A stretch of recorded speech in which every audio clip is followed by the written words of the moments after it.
was because I knew nothing when I got started. Right, I mean, you have to remember, I was 19 years old when I started Facebook, right? So, I mean, probably like the same age or younger than most of you guys. I think you would be young for this audience, actually. And I knew nothing about business at all, right? And I didn't even think that I was starting a company. I actually remember when I first came out here for the summer with Dustin because we wanted to learn from Silicon Valley companies. I remember driving up the 101 and seeing all these great companies and thinking to myself, oh wow, these are such amazing companies. Maybe one day I'll start a company. And I'd already started Facebook, right? And it like hadn't occurred to me that that was actually, so. How did you learn? How did you learn well, just to from a lot of the people around me. But there's so many mistakes that just come from not, I mean, like I really knew so little at the time. I spent a bunch of time analyzing and reflecting on why it was that we were even able to do it, because all reasons suggest that we shouldn't have been able to do it, right? Because all these other companies had way more engineering power and servers and time and money and all this stuff.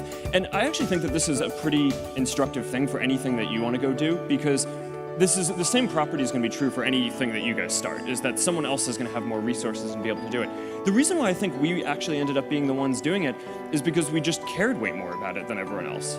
We always thought that it was this really important thing and really just like felt in our gut and our heart that we wanted to do it. And early on there were always these skeptics saying that, oh, this can't be a business. We didn't actually care that much about it being a business early on.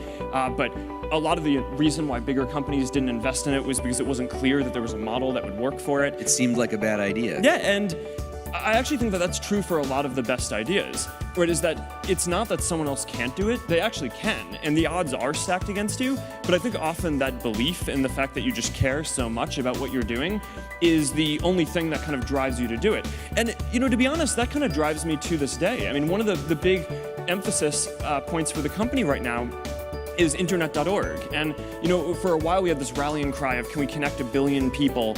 And when we started talking about that, we thought that was crazy, right? It was way bigger than any service in the world that had been built, and it was 10 digits long, right? It's like it felt crazy. We'd never get to that.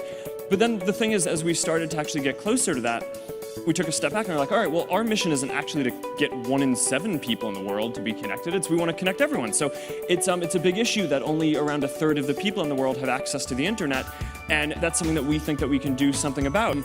So many things go wrong when you're starting a company, and often I think people ask, what mistakes should you avoid making? And my answer to that question is don't even bother trying to avoid mistakes, because you're going to make tons of mistakes, right? And the important thing is actually learning quickly from whatever mistakes you make and not giving up. Right, and I mean, there are things every single year of Facebook's existence that could have killed us or made it so that it just seemed like moving forward and making a lot of progress just seemed intractable.